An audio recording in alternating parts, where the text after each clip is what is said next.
Y ahora les ofrecemos este vídeo gracias a... Convertimos tu trading en una experiencia gourmet. IG, obsesionados con darte la mejor atención al cliente. Pon a tope tu trading con IG.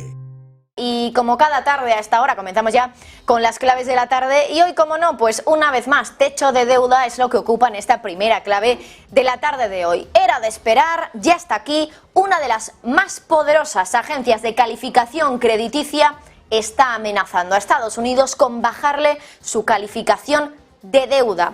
Hace unas horas, Fitch, como digo, una de las agencias más poderosas del mundo, ha cambiado su perspectiva en la deuda de Estados Unidos, que goza de AAA, la calificación más alta, y la ha pasado esa perspectiva desde estable a negativa. Esto, para que todo el mundo lo entienda, es una clara señal, incluso diría una clara amenaza, de que como no consigan los políticos un acuerdo sobre el techo de deuda, van a bajar la calificación crediticia de Estados Unidos, algo que sería como apretar el gran botón rojo del pánico que desataría ventas de millones y millones de dólares en los bonos de la principal potencia del mundo y desde luego también muchísimo pánico en el mundo. Pero vamos por partes, porque esta noticia nos ha parecido suficientemente relevante como para dedicarle unos minutillos aquí en las claves de la tarde. Empecemos por hablar de las agencias de calificación crediticias, que siempre dan bastante que hablar. Son las encargadas de emitir una opinión sobre hasta qué punto creen que son solventes los emisores de deuda, es decir, quienes emiten esa deuda, en este caso Estados Unidos como tal, como gobierno. Esas opiniones se miden en una escala que va de AAA hasta la D. Vamos a ver si nuestros compañeros le pueden poner ese gráfico para verlo visualmente exactamente de qué escala estamos hablando. Además, cada una de las agencias de calificación tiene una escala pero con un matiz distinto. Es una escala que simplemente nos dice cómo de probable es que el emisor en cuestión haga default, es decir, incumpla con la deuda que ha emitido. Y como es muy difícil decir cuánta probabilidad exacta tiene cada uno, se hacen estas escalas. Como digo, cada agencia tiene un matiz diferente respecto a la nomenclatura de esa escala, pero básicamente el AAA es algo común entre todas, es la mejor, la probabilidad de default mínima, y la D es lo peor, una probabilidad de default de, desde luego un nivel elevado, una probabilidad bastante alta.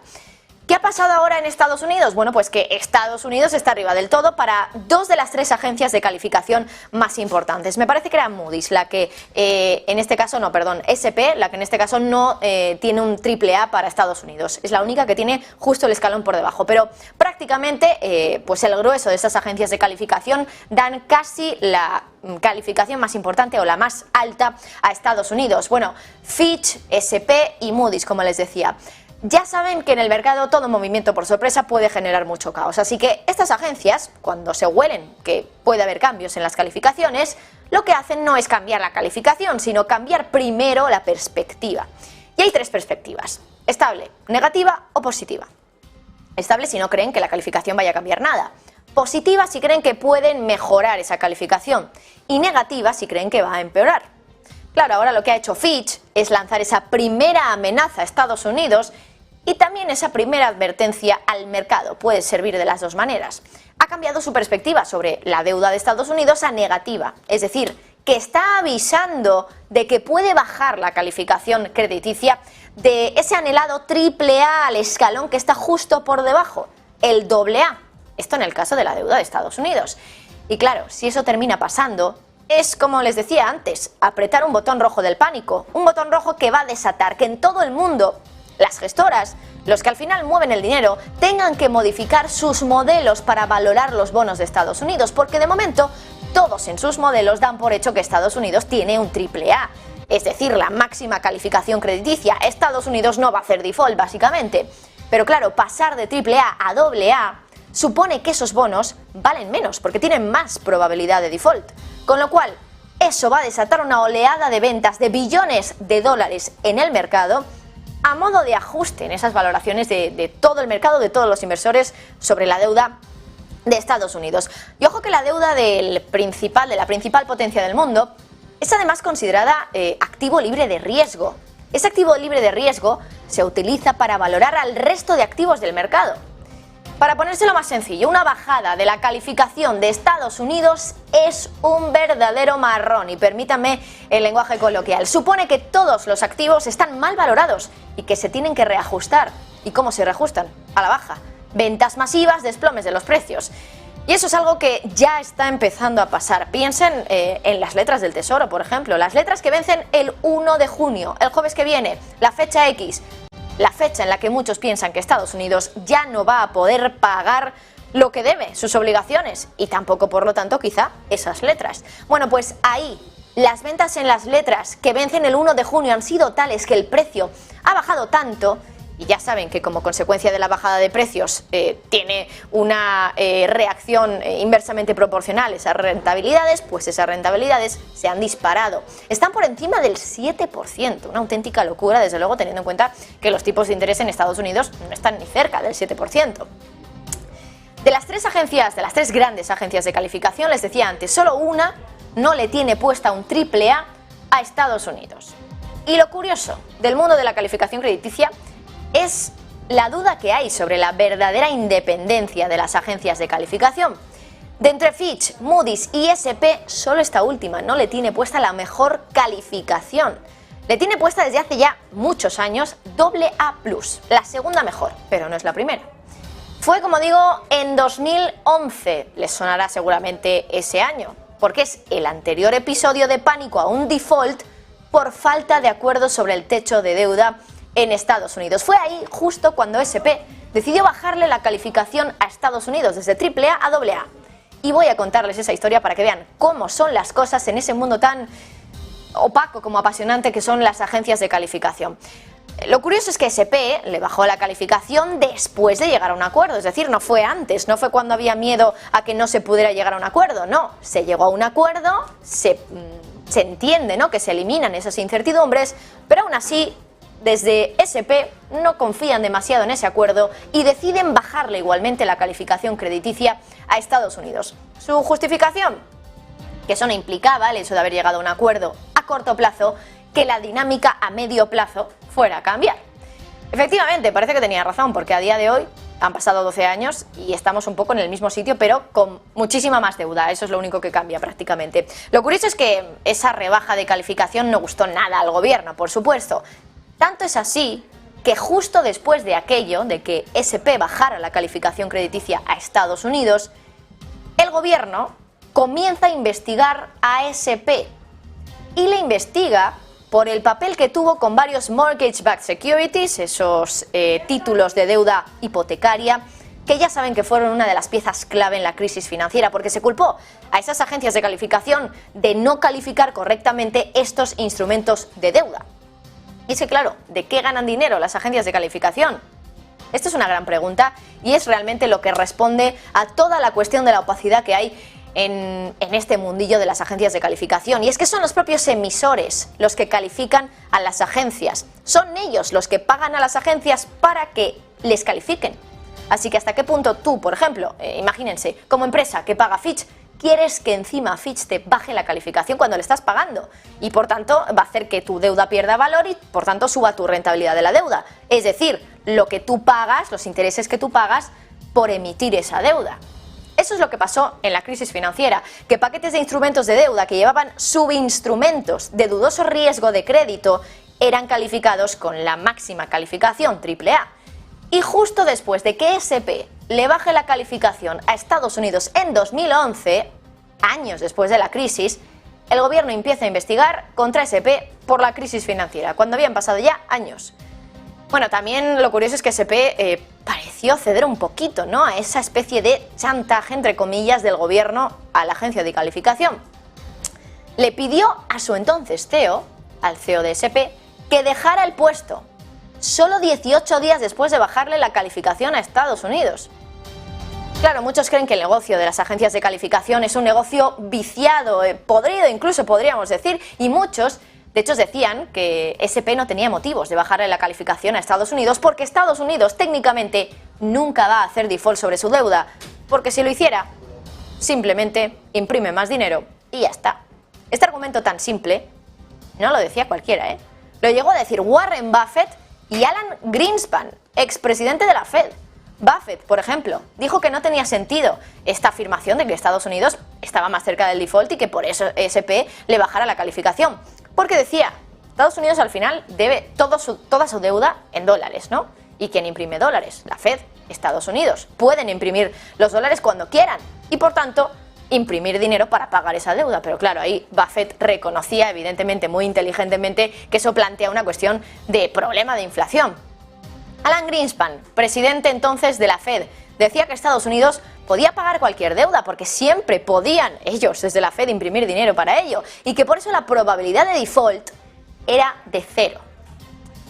Va a pasar lo mismo ahora, volveremos a tener ese episodio de, bueno, podríamos decir intervencionismo, ¿no?, del gobierno en las agencias de calificación, no lo sabemos. Desde luego que al final, en el caso de S&P acabó bajándole la calificación y aunque luego su consejero delegado dimitiera, lo cierto es que esa calificación se ha quedado en AA, es decir, en el segundo escalón desde entonces, desde el año 2011 y no se ha cambiado. Veremos si Fitch acaba haciéndolo. Mientras tanto, más cuestiones del día de hoy, más claves de la tarde. Hoy, por ejemplo, miramos al miedo al default, que es solo un miedo más que existe ahora en el mercado. La recesión es otro y recientemente, del que cada vez hablan más y más expertos, es el miedo a que la inflación no baje tanto ni tan rápido como muchos esperaban. Bueno, siempre hay que ver un poco los dos lados, ¿no? Los argumentos que usan los que tienen esa teoría de que la inflación no está bajando y los que tienen la teoría de que se está gestando todo un shock deflacionario. Y estos últimos no suelen copar tantos titulares últimamente. Hoy, buceando en los datos, nos hemos encontrado con unas cifras dentro de los famosos PMIs que pueden sugerir precisamente que se está generando un shock deflacionario que podría ayudar a que continúe a la baja el dato de inflación. Hablamos del indicador de los tiempos de entrega de los proveedores, un dato que se da en el informe de PMI. Y es que en esa encuesta, que se hace, ya saben, a las empresas del sector manufacturero, en la parte de manufacturas de la encuesta del PMI, una de las preguntas que se les hace es, ¿los tiempos de entrega de sus proveedores están alargándose, están siendo más rápidos o no han visto cambios?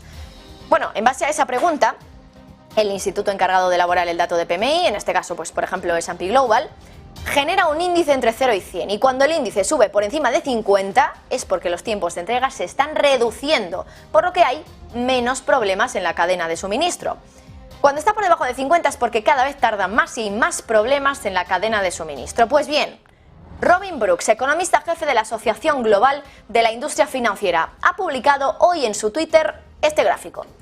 Ha utilizado los datos de tiempos de entrega, los datos de input de precios y los de output de precios también en el PMI de Estados Unidos, Alemania, la Eurozona y Reino Unido. Los ha tipificado, los ha unificado un poco usando una cosa que se llama en estadística el Z-score, pero bueno, si se lo contamos de forma sencilla, ahí lo pueden ver, como desde 2020 los precios y los tiempos de entrega han subido mucho. Entonces, cuando decimos que los tiempos de entrega subieron es que se alargaban esos tiempos de entrega. Y todo ha empezado a bajar justo hace unos meses, incluido también esos tiempos de entrega, y ya saben lo que significa eso, menos inflación. Brooks en su Twitter dice lo siguiente, se está generando un shock deflacionario y se avecina una ola de deflación de los precios de los bienes. Y es curioso, pero los tiempos de entrega de los PMIs y la inflación tienen una correlación, desde luego, casi perfecta. Fíjense también en este gráfico elaborado por BNP Paribas. Aquí vemos cómo desde finales de los 90, más o menos, el índice de tiempos de entrega de PMI, del PMI manufacturero, se ha movido prácticamente igual que la inflación. Cuando los tiempos de entrega se alargan, la inflación sube. Y cuando se acortan, la inflación baja. Es curioso porque este índice de tiempos de entrega de los proveedores ha sido ampliamente observado, por ejemplo, en la década de los 90 por personalidades de alto perfil como el presidente de la Reserva Federal. Y de hecho en 1996 el Wall Street Journal decía esto, decía, ¿quieren saber ustedes cómo el presidente de la Fed dice si la inflación va a empeorar? Olvídense de todas las cifras del gobierno y de los murmullos que hay en los pasillos de Wall Street. Solo observen si los fabricantes tardan más en entregar los suministros. Y recordaban también desde el periódico que Greenspan, en el Congreso, llegó a decir que las entregas de los proveedores son mucho más relevantes que las propias cifras de uso de la capacidad de la Fed para medir las presiones de precios en la economía. Y mientras tanto, otra última cuestión del día, en este caso ya dejamos a un lado lo puramente económico para centrarnos más en la geopolítica y cómo la geopolítica también afecta a la economía. Era la gran duda desde el día 5 de febrero. ¿Cómo iba a conseguir Europa reemplazar el diésel ruso después de sancionarlo. Pues desde el 5 de febrero ya saben ustedes que desde entonces se prohíbe importar a la Unión Europea productos refinados derivados del petróleo de Rusia. Había mucha gente que creía que eso iba a ser imposible en el caso extremo, muy difícil en el escenario base, y simplemente por el hecho de que Europa importaba la mitad de su diésel de Rusia, desde luego algo que podía considerarse difícil de reemplazar. Lo mejor de todo ha sido que para evitar el caos inicial de la prohibición, Europa, claro, se puso a comprar precisamente a Rusia este diésel a mansalva antes de que entrara en vigor la prohibición. Pero el problema iba a venir después, cuando esas existencias de diésel se agotaran y tocara empezar a comprar a otros vendedores. Al final parece que se ha encontrado la alternativa. Hoy Bloomberg publica datos que muestran que Europa ha conseguido que las entregas de otras naciones se han disparado. Se espera que las llegadas totales, por ejemplo, de diésel y gasóleo, combustible muy similar, aumenten a un máximo de 4 meses de alrededor de 1,25 millones de barriles diarios este mes de mayo. Fíjense en este gráfico que les vamos a dar, gráfico de Bloomberg, por cierto. Las entregas de color negro, las de Rusia, ya están viendo que han desaparecido completamente y que han tomado el relevo las de color rosa y las de color azul. Es decir, rosa Oriente Medio, azul América.